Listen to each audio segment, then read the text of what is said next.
One Piece es sin lugar a dudas uno de los mangas y animes más completos de todos, no solo por su buena narrativa o su gran elenco de personajes, sino también por el vasto mundo con el que cuenta, el cual es tan rico en elementos, culturas y trasfondo que sin duda alguna se pueden pasar horas y horas examinando cada detalle en busca de secretos o misterios ocultos, los cuales en su mayoría se presentan a manera de sutiles pistas dejadas por parte del autor, ya sea a manera de textos en los poneglyphs o a través de diálogos dichos por otros personajes, siendo un claro ejemplo la mención de las frutas despertadas por parte de Crocodile, lo cual, si bien no se le dio tanta importancia en su momento, años más tarde se revelaría el verdadero significado de esas palabras. Sin embargo, pese a que actualmente muchos misterios han sido revelados de manera satisfactoria, ¿sabías que? Aún existen decenas de preguntas que todavía están sin una explicación oficial dentro de la obra. Y es por eso que en esta ocasión hablaré de 5 preguntas sin respuesta dentro del mundo de One Piece, las cuales sin lugar a dudas merecen una respuesta concreta debido al enorme interés o peso argumental que presentan. Y sin más que decir, comencemos con el video.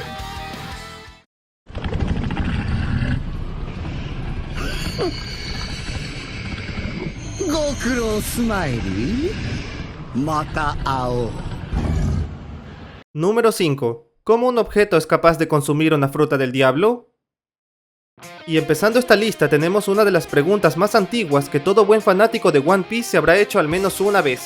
Y esa es el cómo es posible que un objeto sea capaz de comer una fruta del diablo y con ello ganar sus poderes. Para encontrarle una respuesta a esta duda necesitamos un poco de contexto del tema. Y de lo poco que se conoce de él mismo es que hasta ahora las únicas frutas que pueden hacer esto son las del tipo Zoan, siendo las Smiles la única excepción a esta regla. Y también se sabe que el inventor del proceso para mezclar frutas con objetos fue el Dr. Vegapunk,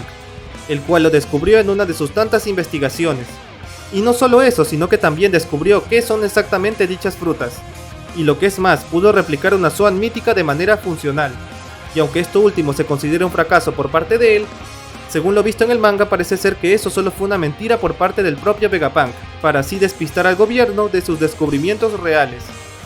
Y ahora, retomando el tema de los objetos Zoan, lo único tangible que se sabe acerca de este tema es que las frutas Zoan, a diferencia de las Logia o Paramecia, poseen, según palabras del Gorosei, una especie de voluntad propia, por lo que se da a entender que además de los poderes y rasgos animales que otorgan estas, también tienen una conciencia dentro de ellas, lo cual explicaría el por qué hasta ahora solo las frutas de este tipo han sido usadas en objetos, ya que son las únicas capaces de dotarlos de vida a través de dicha conciencia animal. Pero en cuanto al proceso de consumo en sí mismo, hasta la fecha no ha sido revelado, siendo lo más cercano a eso el caso de Smiley, quien fue una enorme masa de gas venenosa que fue condensada por Caesar Clown y posteriormente alimentada con la Zoan del ajolote, lo que da a entender que el propio Caesar conoce la forma de unir objetos y frutas del diablo, lo cual es lógico, ya que él trabajó con Vegapunk en el pasado, y no solo eso, sino que consiguió inventar el SAT, un compuesto capaz de crear frutas del diablo artificiales,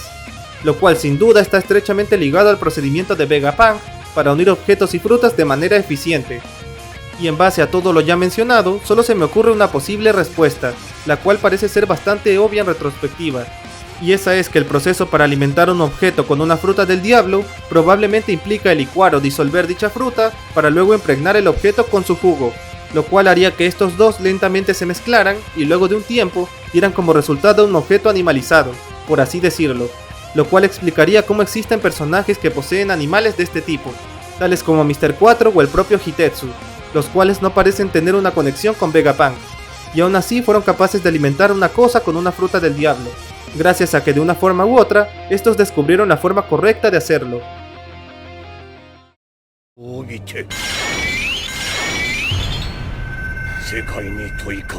Número 4. ¿Cuál es el poder de Monkey D. Dragon? Y siguiendo con la lista de preguntas, tenemos otra que también prácticamente todo el fandom se ha hecho alguna vez. Y esa es, ¿cuál es exactamente el poder que tiene Monkey D. Dragon? El cual parece ser contradictorio en muchos sentidos. Para empezar a responder, primero que nada dividiré las respuestas entre la que considero la menos probable hacia la más probable. Empezando con la respuesta que menos sentido le veo, tenemos al hecho de que Dragon tiene el poder de la Paramecia o Logia del Viento, o mejor dicho, una hipotética Kase Kase no Mi, lo que según muchos explicaría su habilidad para generar aquellas poderosas ráfagas de aire con las que salvó a Luffy en su debut. Si bien suena una fruta muy interesante y poderosa, la verdad es que esta teoría se desmorona por un simple hecho, y ese es que técnicamente hablando ya existe una Logia del Viento, o más bien del aire, y esa es la Gasu Gasu Nomi de Shizar, la cual, si bien no se la ha visto usar para generar vendavales, sí que puede manipular el aire de su entorno, como lo vemos durante el arco de Punk Hazard. Y luego de mencionar esta opción, vamos con la siguiente posible respuesta, y la que considero es la correcta. Y esa es que Dragon muy probablemente sea usuario de la Sora Sora Nomi, la cual sería una fruta de tipo Logia capaz de convertir a su usuario en el elemento cielo, el cual a grandes rasgos sería el vapor de agua que conforma las nubes como tal. Y esa sería la razón por la que Dragon es capaz de alterar el clima a su alrededor, ya que el vapor de agua se encuentra prácticamente en toda la atmósfera, y por ende Dragon sería capaz de manipular dicha agua de su entorno para una variedad de efectos, tales como lluvias, tormentas y hasta ventiscas. Y la principal razón por la que creo que esta es la respuesta más acertada, se debe a que ya conocemos a otras dos frutas que no corresponden a un elemento convencional como tal, y esas son la Numa Numa de Caribou y la Mori Mori de Aramaki, las cuales significan pantano y bosque respectivamente, por lo que en sí no corresponden a un elemento en concreto, sino más bien a un entorno o bioma de la naturaleza, el cual engloba un conjunto de elementos relacionados, lo cual, como ya mencioné, explicaría la gran variedad de poderes con los que contaría Dragon con esta poderosa fruta Logia, la cual, sin contar a las frutas de Aokiji y Monet, sería la única fruta del tipo Logia en estar basada en el elemento agua como tal, y por ende le daría una ventaja masiva contra prácticamente cualquier usuario de frutas en general. それは巨大海賊船スリラーバークがその海に影を潜めた10年前、そのずっと昔からの深き謎。 Número 3. ¿Cómo Gecko Moria movió Thriller Bark hacia el Nuevo Mundo? Y como siguiente pregunta tenemos una que quizá no sea tan relevante dentro de la historia, pero sí que es bastante interesante si uno se pone a pensar en ella. Y esa es que cómo fue posible que Gecko Moria moviera Thriller Bark desde el paraíso hacia el Nuevo Mundo, en concreto hasta las costas de Hachinosu, ya que como sabemos el barco de Moria en sí no es un barco como tal, sino más bien una isla, la cual se mantuvo dentro de los límites del Florian Triangle por varios años. Para responder esta pregunta necesitamos mencionar los antecedentes del lugar, y es que originalmente aquella masa de tierra solía ser una isla del West Blue, un mar que si nos ponemos a ver en el mapa de One Piece, técnicamente se encuentra en el lado del Nuevo Mundo, por lo que la única forma de mover esa isla hacia el paraíso es a través de la Reverse Mountain,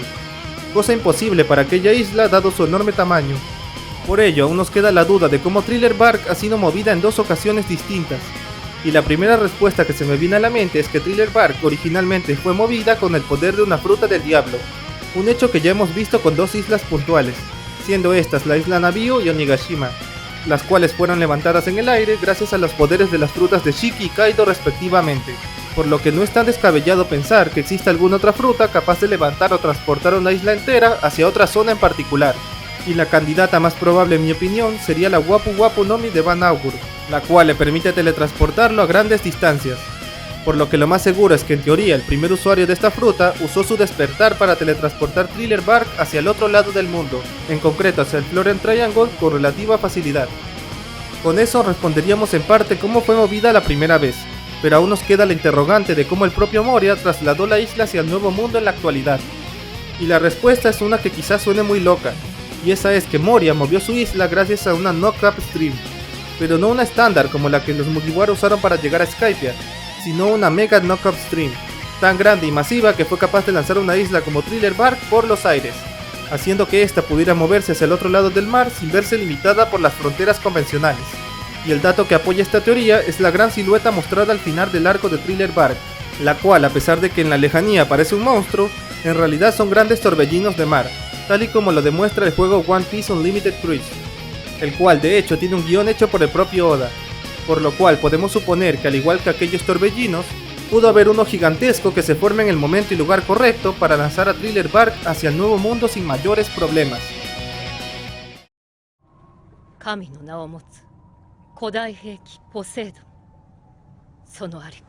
Número 2. ¿De qué están hechos los Poneglyphs? Y siguiendo con la lista tenemos otra pregunta sin respuesta oficial, y que de hecho ningún personaje dentro de la obra se ha cuestionado como tal, y esa es ¿de qué material están hechos los Poneglyphs? Ya que como se menciona en la propia obra, estos son prácticamente indestructibles, razón por la cual el gobierno mundial teme tanto que sean descubiertos y leídos. Para responder esta pregunta tenemos que recordar un par de cosas, siendo la primera que estas piedras fueron creadas durante el siglo vacío por la familia Kozuki, quienes son un clan de canteros que fueron capaces de hacer a estas piedras irrompibles, pero hasta ahora no se nos ha especificado el cómo lograron esto. Para esta pregunta tengo dos posibles respuestas, siendo la primera que estas piedras están hechas de un mineral creado gracias a una fruta del diablo, ya que como sabemos existen diversos materiales creados con el poder de una fruta que otorgan propiedades únicas a las cosas, siendo el mejor ejemplo el Wapo Metal, el cual es un metal creado por Wapol usando su Baku Baku Nomi, el cual permite a los objetos creados por este tener una memoria de las formas preconfiguradas del mismo, por lo que no sería tan descabellado pensar que los poneglyphs fueron creados mediante un proceso similar. Sin embargo, esto aún no explica el por qué son indestructibles, por lo que personalmente pienso que esta no es la respuesta. Y la segunda, y la que considero es la respuesta correcta, es que aquellas piedras están hechas de un derivado del Kairoseki como base, más en concreto del Pyrobloy, ya que si esta piedra estuviera hecha de Kairoseki puro, debilitaría a los usuarios de fruta, cosa que como vemos en la obra no lo hace. Y por último, la gran dureza de este material posiblemente haya sido otorgada de una manera similar a las Kokuto, y esa es ni más ni menos que con Haki, pero no solo el de una persona, sino el de decenas, las cuales a lo largo del proceso de fabricación de dichas piedras le imbuyeron poco a poco su Haki, el cual con el tiempo se condensó en el mismo haciéndolas virtualmente invulnerables al daño, lo cual también explicaría cómo Roger podía escucharlas, ya que como sabemos el Haki es capaz de dejar voluntad residual dentro de los objetos en los que se encuentran, tal y como ocurre con las espadas de Oden, por lo que la voluntad de dichas piedras pueden ser interpretadas mediante la voz de todas las cosas. 最果てへと導く海賊ゴールディ・ロジャー。あなたたちは900年前に始まる空白の100年に世界に何が起きたのかを知ってるの？ Número 1. ¿Cómo borraron la historia del siglo vacío?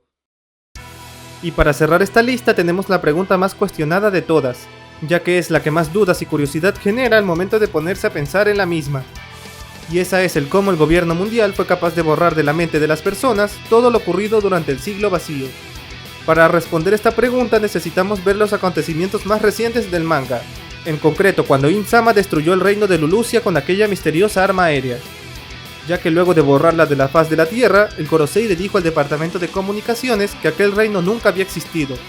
dando a entender que ellos poseen una habilidad capaz de borrar selectivamente los recuerdos en las personas. Pero la cuestión es, ¿qué tipo de habilidad es esa? Para este caso, por tener muy poca información del tema, solo tengo una posible respuesta en mente, y esa es que probablemente ese poder esté relacionado con el Tesoro Nacional de Mary Joyce, el cual, según palabras de Doflamingo, si era combinado con la juventud otorgada por la Ope Nomi, efectivamente convertiría a cualquiera en el rey del mundo, por lo que lo más seguro es que dicha habilidad esté estrechamente relacionada a aquel tesoro, ya que técnicamente es el bien más preciado del gobierno mundial, el cual no sería otro que literalmente borrar algo de un mapa y dejar todo como si nunca hubiese estado ahí, haciendo que efectivamente las personas nunca recuerden nada relacionado con aquel lugar marcado, lo cual también explicaría por qué nadie recuerda el antiguo reino, ya que lo más seguro es que este fue destruido de la misma forma que Lulusia, dejando al mundo sin la información de muchas cosas que aún existen, como las frutas del diablo o la propia creación exacta del gobierno mundial. Y bueno amigos, hasta aquí llegó el video. Si les gustó les agradecería que dejaran su like y que comenten qué les pareció esta lista de preguntas y posibles respuestas. Y también no olviden dejar sus propias respuestas y opiniones en los comentarios. Y sin más que decir me despido y nos vemos en la siguiente ocasión. Hasta la próxima.